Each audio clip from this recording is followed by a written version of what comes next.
thank you, Ollie, very much for the opportunity and the honor to present, and to everyone else who's spending a Saturday evening learning about innovative leadership. So, as Ollie said, my name's Maureen Metcalf. What I'm hoping that we'll accomplish over the next 35 minutes, and with your questions about an hour, is have a better understanding of the framework of innovative leadership, understand the 5 domains that it's comprised of, and have a sense of how you might use this either with yourself or with the folks who report to you in helping them become more effective leaders. So thinking about hopefully the hour that you spend here will pay off at least in an hour of saved and improved efficiency for you and folks that work with you over the next month. So consider the impact innovative leaders have on the world. Imagine how you can do in improving yourself and others by becoming more efficient. So today is the opportunity to consider your ability to grow those other people and help your organizations. So let's start with thinking about a project or process you were really excited about, something that was quite innovative, and the success of the project or process was not as you had hoped because one of the leaders involved, while very competent and committed, got in the way because their leadership was a bit out of date. So that's really what we're trying to address. I've worked with lots of leaders who are incredibly committed, good, hardworking people. When they were hired by the organization, they were considered best of class. And yet over 5 years or 10 years, their leadership skills depreciate, not unlike the technology we use depreciates. And during that time, if they are not updating their skills, they become part of the problem of success. So really want to focus on how do we help the best and brightest who have dedicated their careers and their lives to being effective at what they do, and yet they don't step back and take the time to update their leadership skills. So that's just kind of the framing. By way of my experience, as Ali said, I've worked with large consulting firms, Accenture and PricewaterhouseCoopers. I am involved with Ohio State. I teach at Capital, a university in Ohio, and I teach in their MBA program. And I also work with a lot of large clients. So I say that to set the foundation that while I come from an academic orientation in that we use proven tools, not just stuff I make up, we also apply them on a regular basis with high-level CEO, CIO-level clients, and also with their teams to help their organizations become more effective. So this shouldn't just be academic, it should be hardcore rubber meets the road kind of input. So again, what I hope that everyone walks away with is an understanding of the framework, having a sense of where are your strengths and weaknesses, and also thinking about the folks who work for you, thinking about their strengths and weaknesses, and walking away then with a couple of ideas either for yourself and or for others that will help them improve. So let's start with the rate of change today, and this is really why do I care about innovating my leadership. So according to the futurist John Peterson, we are likely to see in the next 10 years the amount of change we've seen over the last 100 times 80. So think about 100 years ago, people were just beginning to have cars, and now we have people living on space stations. So that 100 years into 10 times 80. So one of my questions is just how do I as a human integrate all of that change in my life? And then as a leader, how do I do that more effectively and efficiently so that the folks that I'm leading and the organization I'm leading can respond and be best in the world rather than running behind to keep caught up. So what we're facing then is accelerating pace. Because we're globally interconnected, a higher level of complexity, Lots of functions are outsourced. So as a leader where I used to own everyone in the supply chain, I'm now coordinating dozens of different suppliers to produce a product or a service, and then exponentially accelerating innovation and shortened life cycle. So all of these basically end up with me as a leader having to respond significantly more quickly with a lot more unknowns.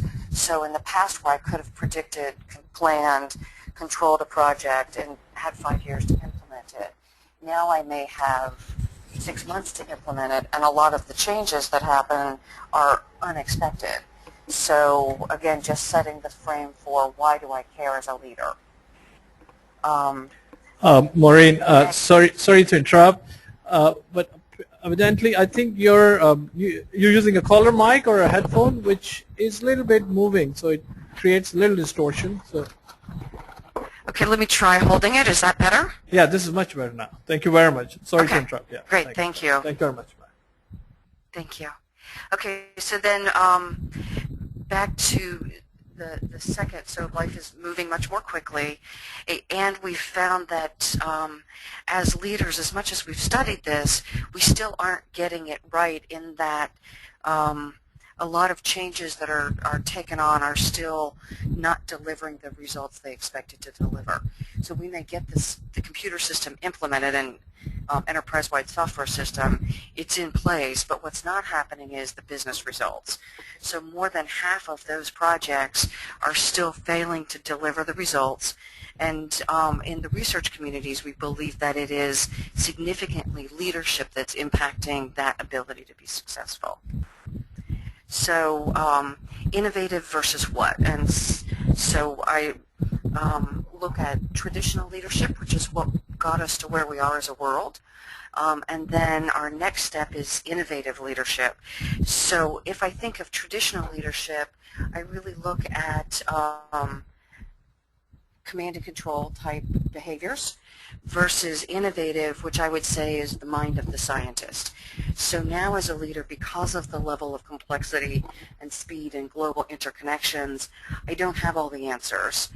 What I need to have is the right questions, an ability to pull together the right people, team of people, come up with a hypothesis, a way to test it quickly, and a way to refine and improve it quickly.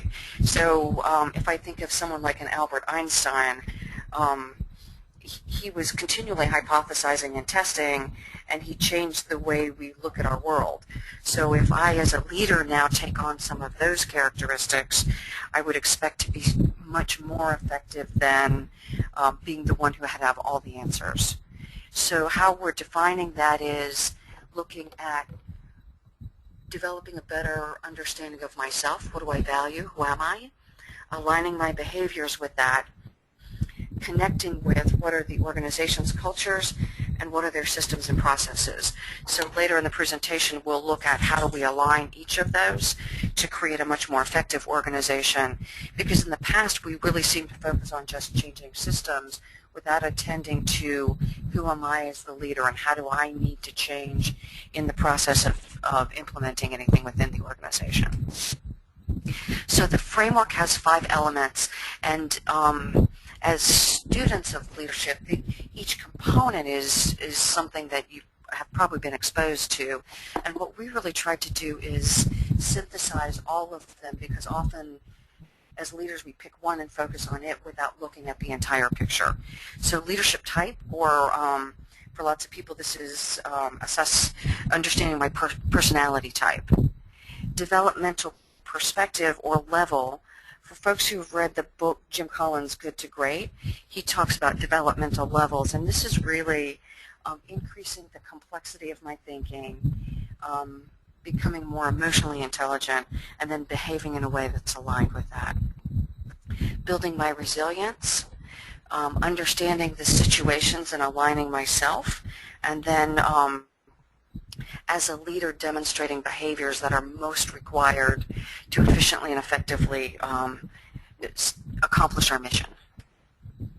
So now we're going to go into the 5 elements. We'll spend most of the rest of this time exploring each of those 5 and how they link together. So the first is understanding my personality type, and again, for many people, this is not new, but hopefully a little deeper and slightly different than you've done it in the past. So we generally use the system called the Enneagram, and we do that because it's been demonstrated through PhD research to actually have proven organizational results in increasing the organization's efficiency when leadership teams use the same framework. And so why do we care? As a leader, I understand who I am as a person, my inclination, my orientation, so things like, am I introverted or extroverted? We would say that there is no right or wrong type. It's more understanding who I am, leveraging it, and for things that are where I am less efficient, either partnering with someone who is more, or expanding my bandwidth so I am able to do things that I couldn't previously. So in my case, I'm introverted, and yet I find myself doing a lot of teaching and speaking, so I have the choice of either giving up what I want to do or just building some comfort in areas that aren't my innate tendency. So for those who have participated in any discussions on emotional intelligence, understanding my type is also critical in that space to knowing who I am and managing who I am, and also knowing who I'm working with and tailoring how I interact in a way that is most effective in working with them. So that's the first element, type. The second is developmental perspectives, and I realize this slide is quite busy, and this is a whole field of study, so we're just going to touch the surface. So the image of the concentric circles is intended to illustrate that at each successive level I develop more capacity. I don't lose my inner capacity. So if I think of early in my career, I learned how to use spreadsheets, and then I learned how to do more complex analysis, and now I know how to run an organization. It doesn't mean that I've lost the capacity to use a spreadsheet. It's just that I am much more likely to connect what I'm doing in that spreadsheet now to the overall mission and vision of the organization rather than just following directions and doing a task. So hopefully that framework makes a little more sense.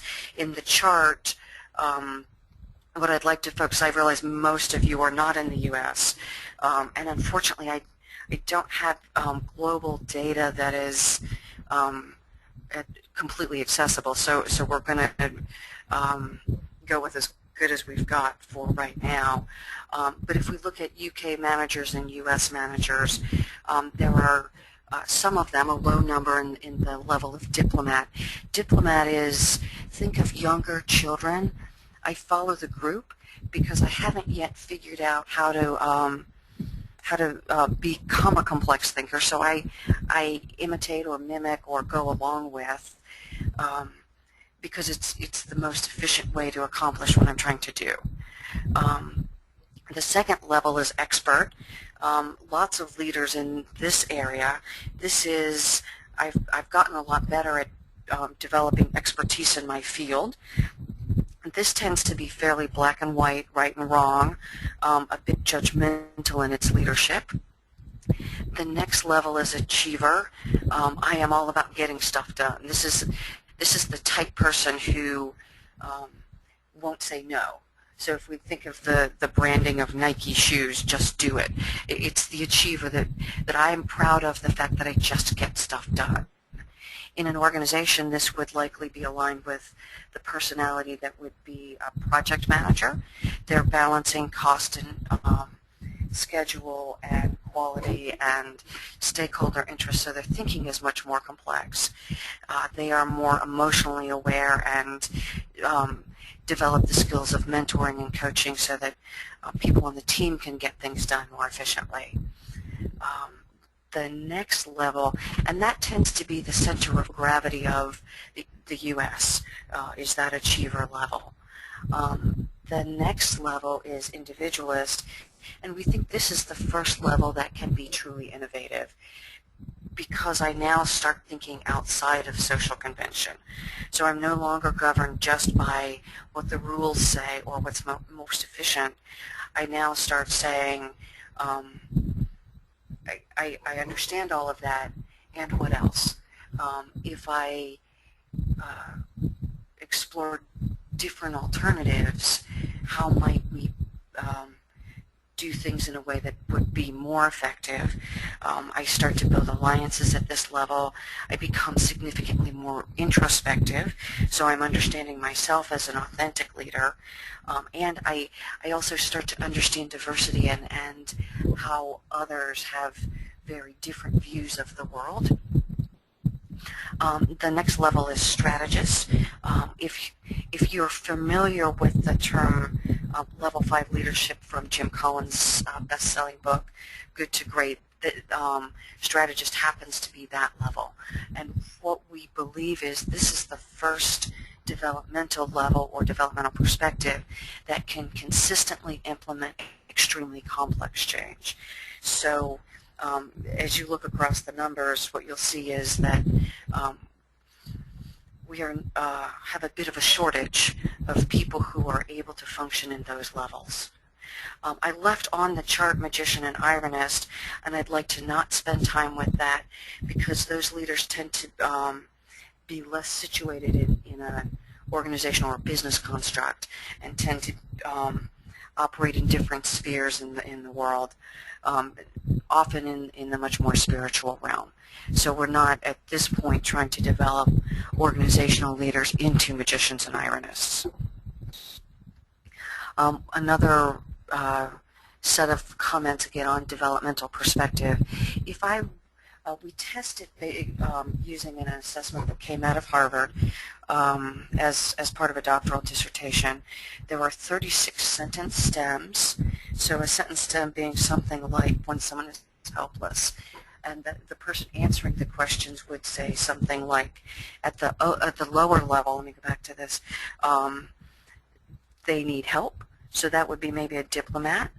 An expert might say, I'll help them. Fast forward up to individualist, strategist, magician. I feel bad to see someone who is helpless. I try to understand what they need and what I can give, and then make a decision on how to proceed. So higher level of complexity, aware that they may have different needs than mine, and make very conscious decisions about what I'm able to do. So each of us tests pretty much across a bell-shaped curve. We're not exactly A level, so we have access to folks at each level. And much of the point of this is at the later or higher developmental levels, I have just more capacity. I'm more effective at transforming the organization. So we really do want some leaders in key positions to be at those later levels. But as you'll see in this set of bullets, all levels are necessary, so in no way are we saying that everyone has to be at the higher or later levels. But in fact, the real gift in this is understanding where I am and meeting people where they are. And also, as senior executives, partnering with people who are at those later levels. There are no skipping of levels. This idea of transcend and include is that concentric circle thing, that I master the skills at my level, and then I go to the next. This idea of alignment is key, is really to say that people are most effective if they are in a position aligned with the skills and their developmental level. If I'm not a very complex thinker, I shouldn't be a CEO. But there are still plenty of jobs within most organizations where I could thrive. So the goal is to create organizations where people are situated to be most effective and positioned to grow.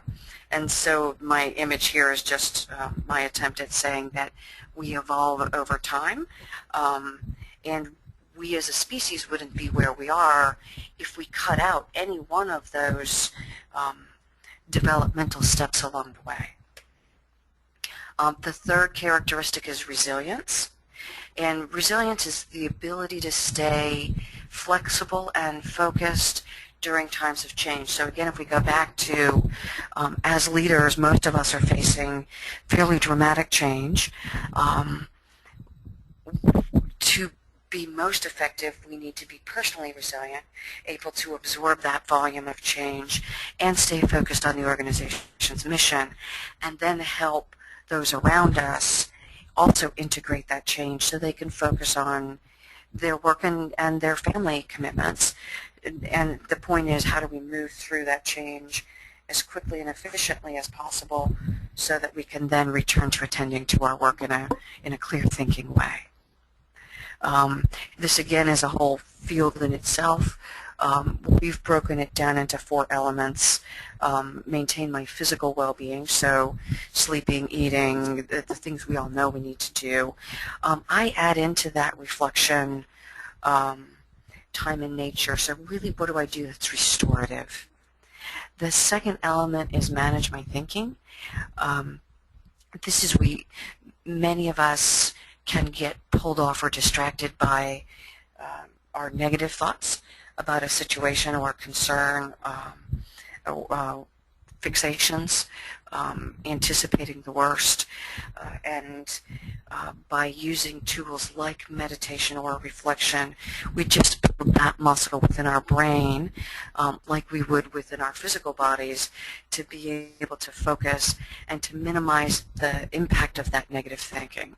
So what we know from research is 5 minutes of negative thinking has 6 hours of physiological negative consequences. So the more I'm focused on what could go wrong or what has gone wrong, the less clear my thinking is, and over time those stress hormones that are released into my body will have a potentially quite negative impact on my health.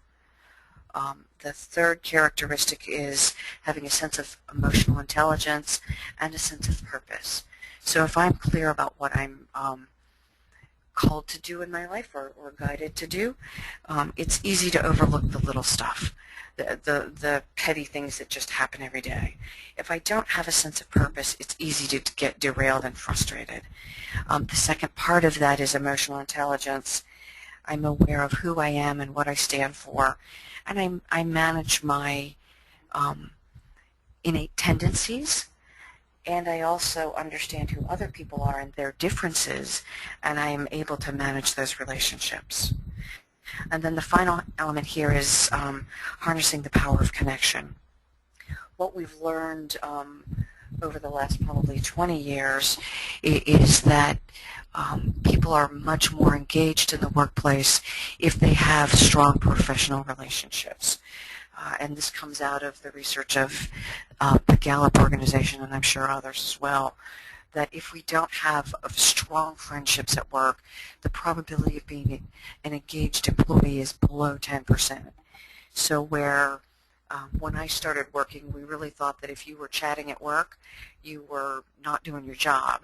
And now we've learned within balance. I am in no way saying that the office should turn into a social focus, but rather that I need relationships where I know I can trust my colleagues, I can run an idea by them and they'll give me good feedback, that they'll collaborate in a way that's supportive of meeting our organization's mission and vision rather than using what I've said to make themselves look good and make me look bad.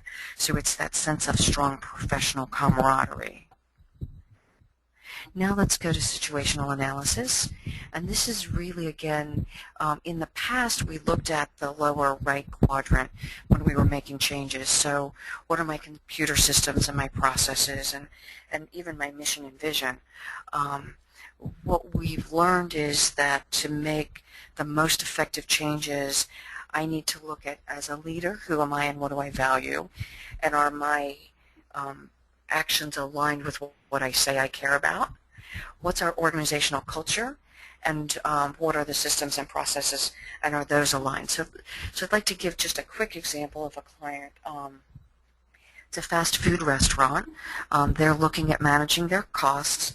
So one of the things they looked at is changing the employee free meal program. Right now they have unlimited meals, and they were looking at, as we think about healthcare benefits, giving employees unlimited food may not be the most effective. So balancing competing needs. So what we did is one of their senior leadership team meetings where they had their top 50 executives really walked through this question of what do we think about feeding our employees? Well, we're a food organization, and we believe that everyone here deserves to be well fed. It would be terrible to have folks serving food that were hungry. So a very strong value around feeding folks. And we also know that their employees are in their late 20s, and for many of them, when they go to work, that's the only meal they'll eat a day. So when we think about it, what are our values, this stops being just about how do we cut cost. This is our organizational family. How do we attend to their basic needs? Then as a leader, would I actually, if we change this policy, what would I need to do to implement it, and would I feel good about my job leading the organization if I have to implement this policy? Now let's go to the block of culture.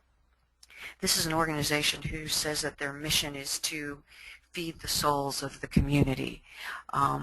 If they're not feeding their employees, are they really accomplishing their mission that was built on delivering high-quality food to the community? And then going to the systems quadrant, what new accounting systems do they need to put in place to track the limitation of food? And what's the consequence if someone now steals food because they're hungry? So here, that's just a relatively simple example to walk through. How does one use this sense of alignment in decision making? Because if we do what we've often done in the consulting sphere and just go implement this great cost-cutting measure, we often end up with an incomplete solution that has a lot of unintended consequences.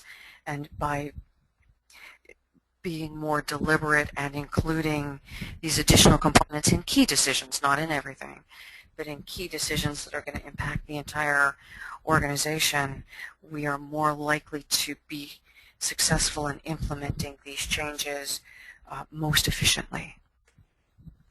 The final is leadership behavior, and the image we have here, I realize, is quite difficult to read, and I'm putting it on there mainly just to say that there are some highly effective tools that look at leadership behaviors.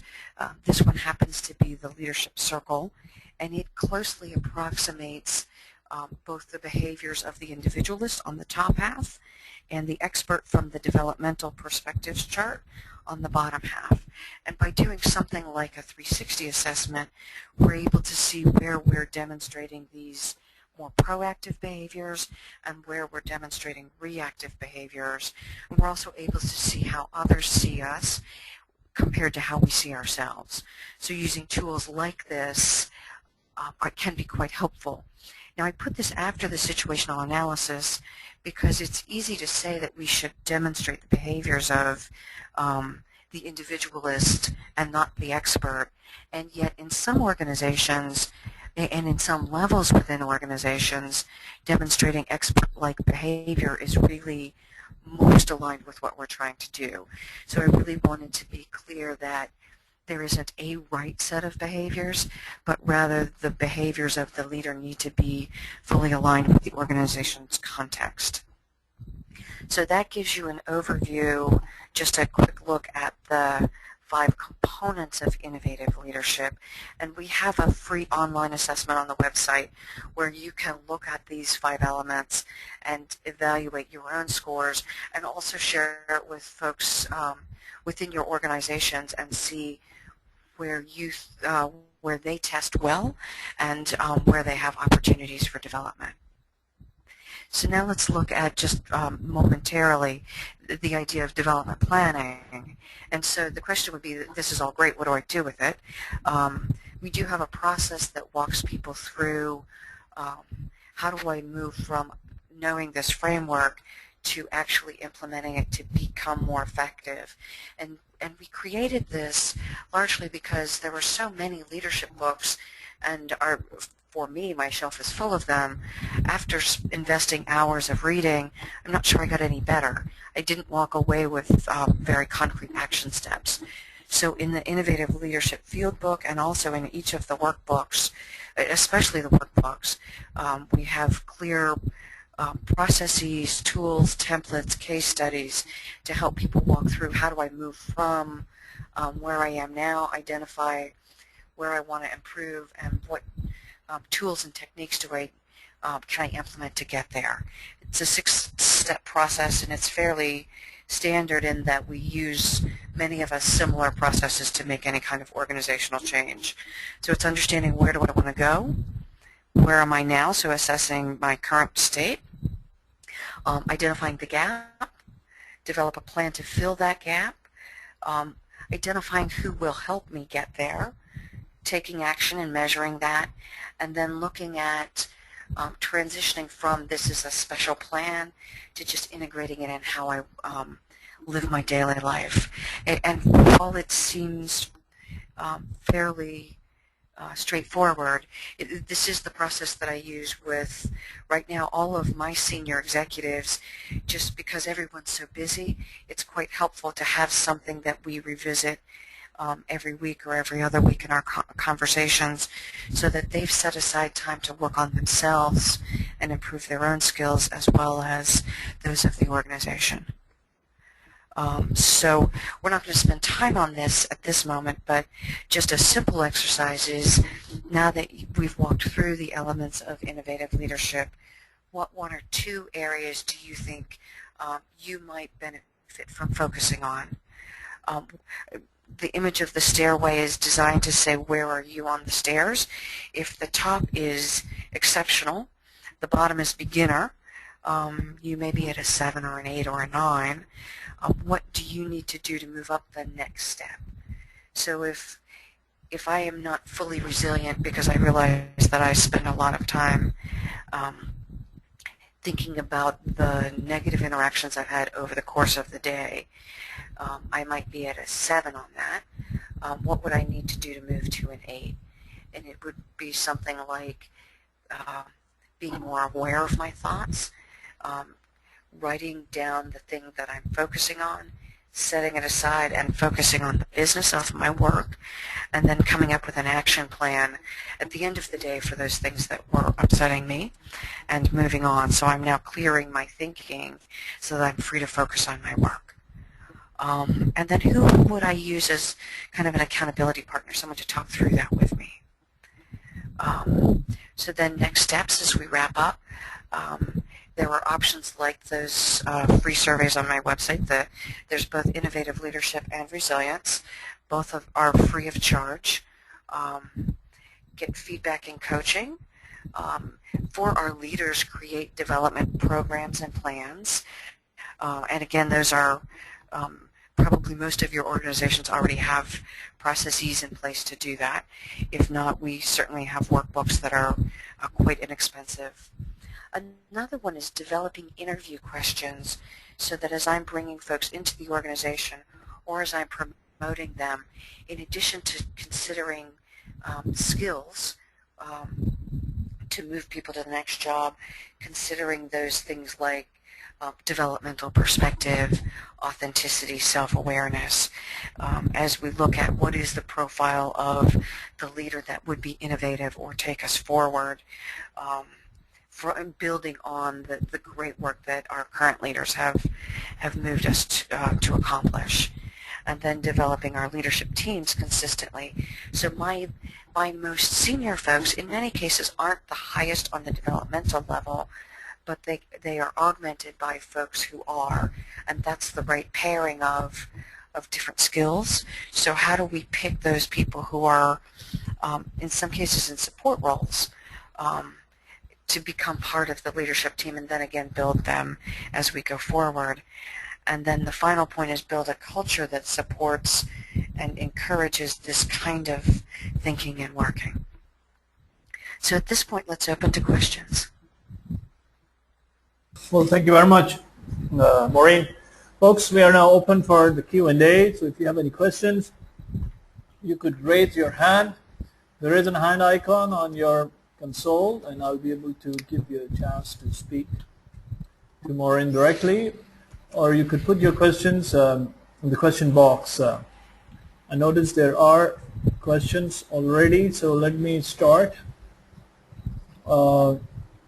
with a few questions that I see already. Okay, there's one. It's on the first element type. As a leader, do you believe it's more important to understand yourself than others? As mostly you end up discovering that people don't change easily. So it is better to understand yourself than focusing on change in others? I do agree that the one I have control over is changing myself. So I am much more effective at that. So I would agree. It is. I also need to understand others, adjust my style where appropriate, and as a leader, position others in the organization in areas where they can succeed.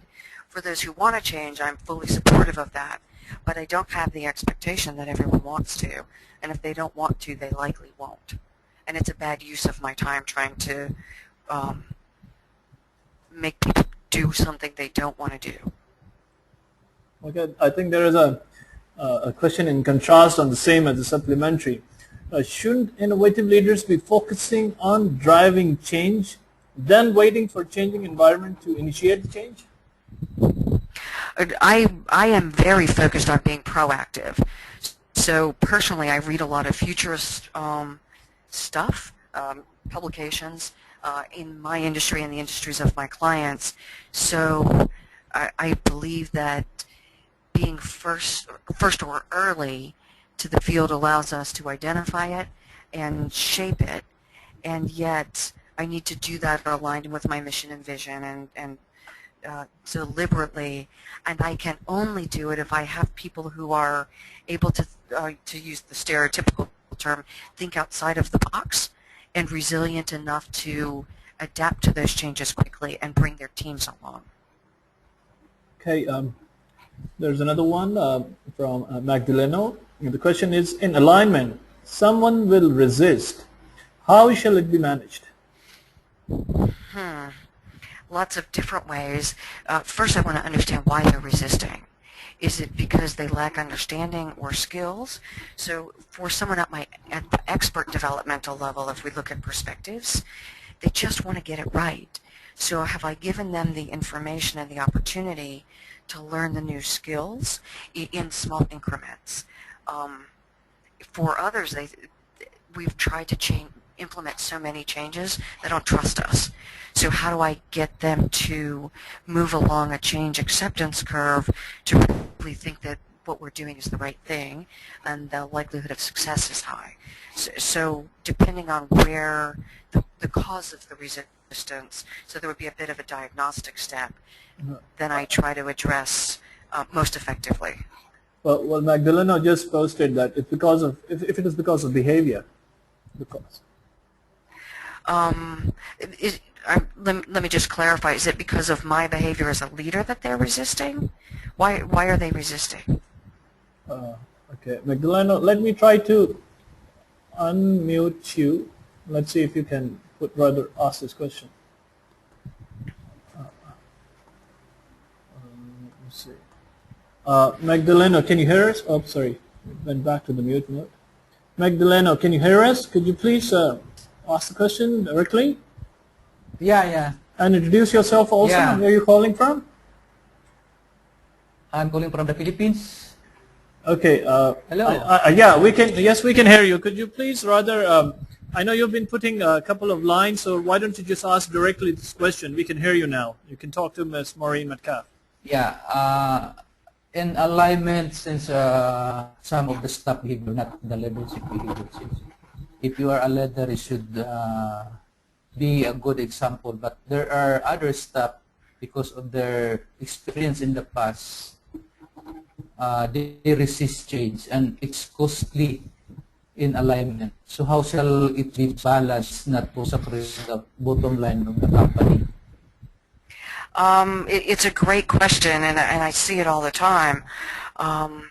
because we have been unsuccessful or moderately successful in the past, folks don't believe us. So in that case, implementing small increments wherever possible and proving that we're actually going to do what we say. Because often people don't, they're resisting because they don't trust us. So building that trust and creating opportunities for them to give input, for them to get involved so that they own the change rather than it happening to them. So if I can get my biggest or most vocal resistors to actually take an active role, and roles that we talk about are things like Change Network, where they're actually giving feedback to the change we're trying to implement. And as they have input in designing it, then they are more likely to move from resistor to champion. And as soon as my big resistors become champions, then others also move in that direction. It's not perfect, but we found it to be quite helpful. Okay, thank you very much for the great input. We have another one. Let me see, there was based on the statistical and illustration shown in one of your slides, what do you think are the major components missing in the leaders in USAs, refraining them to reach level 5? That's a great question. I think a lot of it is our culture, and because we are so focused on achieving results very quickly, culture and systems. Our stock market looks at 3-month results. So as a more complex leader who's thinking 15-year, 20 years out, I'm working in an environment where I'm discouraged from doing that, and in fact it potentially fired, right? Because if my entire measure is 3-month results reported to the stock market, then either fired or I opt out. So I think there are some elements of just we don't understand it, so we're not building it aggressively. But in the context of the systems, folks that happen to be at those levels opt out. And in fact, I'm coaching, most of the leaders I coach are at that level, and much of the coaching focuses on how do they thrive in an environment where they're not seen as exceptional, they're seen as not quite fitting. So if you look at actually the third column, mixed adult population, the level of level 5 leaders is actually higher in the non-business population. So that tells me that they exist and they opt out. So when I talked about leadership teams, often the level 5 leader won't be that CEO because the system doesn't support it, but the CEO can bring in a level 5 leader as a deputy of some sorts, and that creates opportunities for folks. I think there were lots of things that we as a global community are needing to address, and this would be one of them. I spoke with a gentleman in France the other day who's focused on thrivability, and he indicated that many European countries, or many leading companies in the UK, are no longer reporting quarterly results and are saying, if you want to invest in us, we're going to operate differently. And if you want quarterly results, you shouldn't be an investor in our organization. So it seems that, and that was the first glimmer of hope I've seen in large, powerful organizations saying that way of doing business is not sustainable and thrivable in the long term.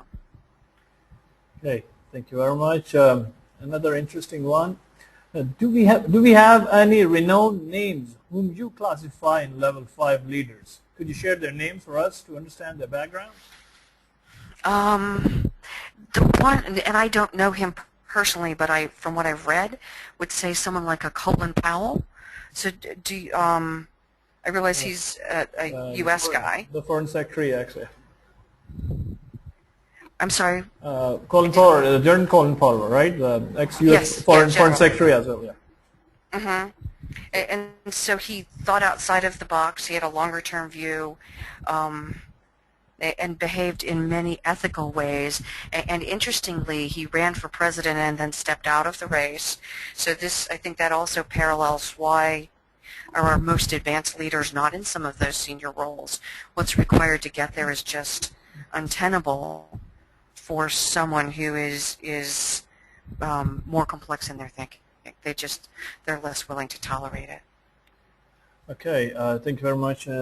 Another one from Yomna Sayeda. The question is, if one wants to change the culture of an organization, not from top leadership role, but from middle or lower management, then there are other kinds of difficulties involved for innovative leadership.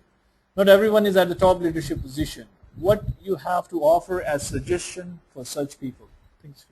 Talking about the middle management. Okay, so middle management. As a middle manager, within reason, I often have a lot of autonomy in changing within my business unit as long as I'm delivering results. So this is where the individualist or innovative leader comes in, that they're willing and able to creatively push limits. So I'm not saying push limits and get fired.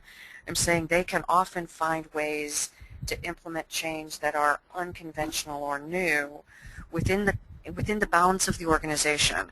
And there's some interesting research done by Jim Ritchie Dunham at Harvard and also global research of pockets within organizations like Pepsi who have very strong cultures where elements implemented by middle managers have very different cultures than the overall organization.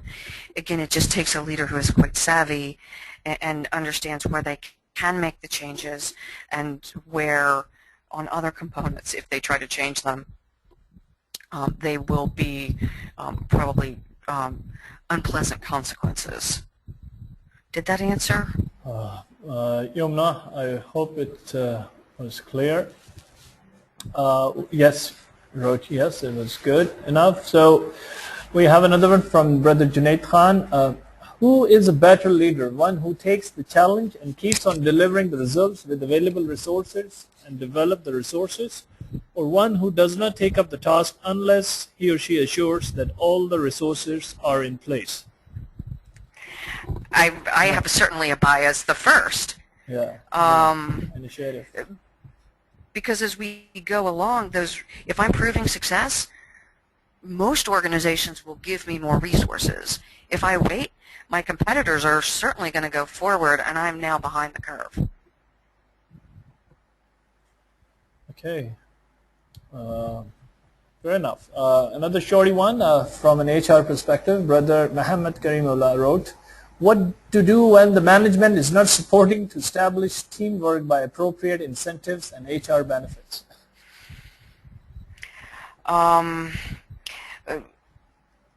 First would be understand why they're not supporting it.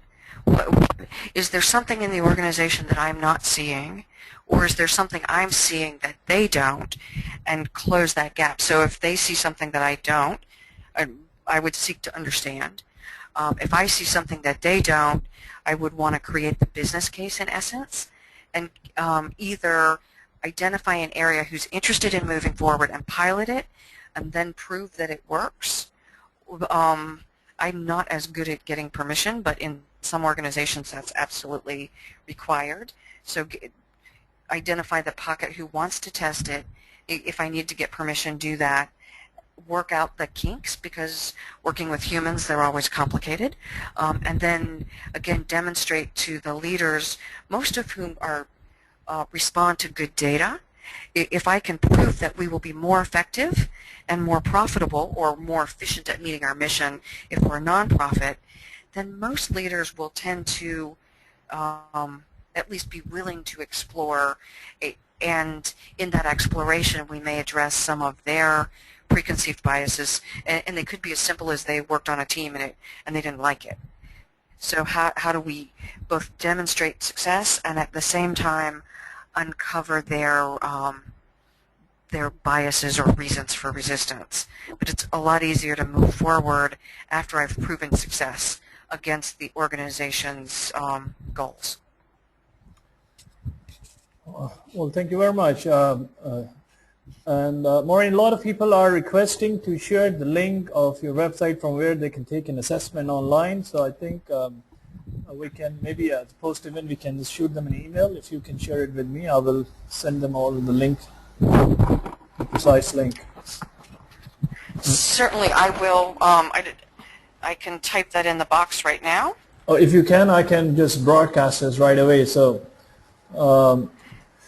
meantime, I'm going to send you 2 links. Okay, you can send it on the chat. So I sent you one. There, I'm going to send a second one. Okay, let me just broadcast to the whole audience.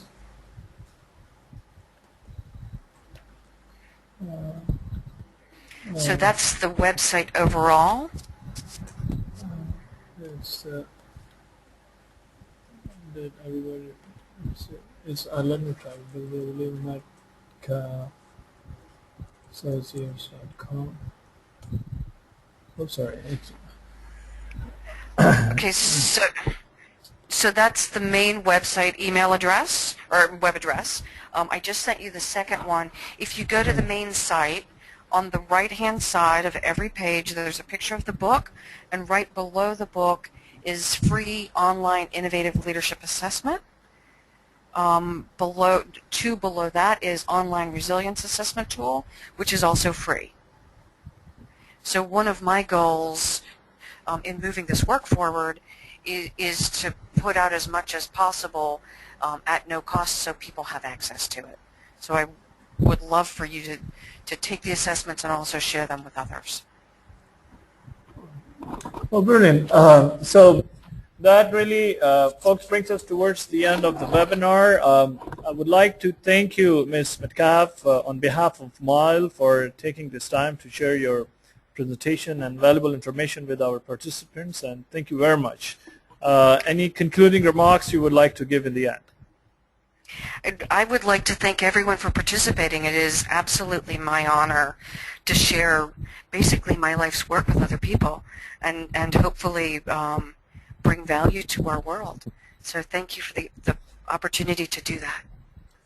Yes, and thank you very much, all of those who participated. It had been a wonderful session, quite an interactive one indeed. And once again, thank you indeed, Ms. Metcalf, for your presentation. Folks, this presentation, the soft copy, will be uploaded on our community.mile.org, and we will be uploading the recorded version on our YouTube as well, so you will be able to access the archive section with this webinar recording and the soft copy of the presentation on our community. So please do sign up on our community to remain engaged and receive alerts about the updates.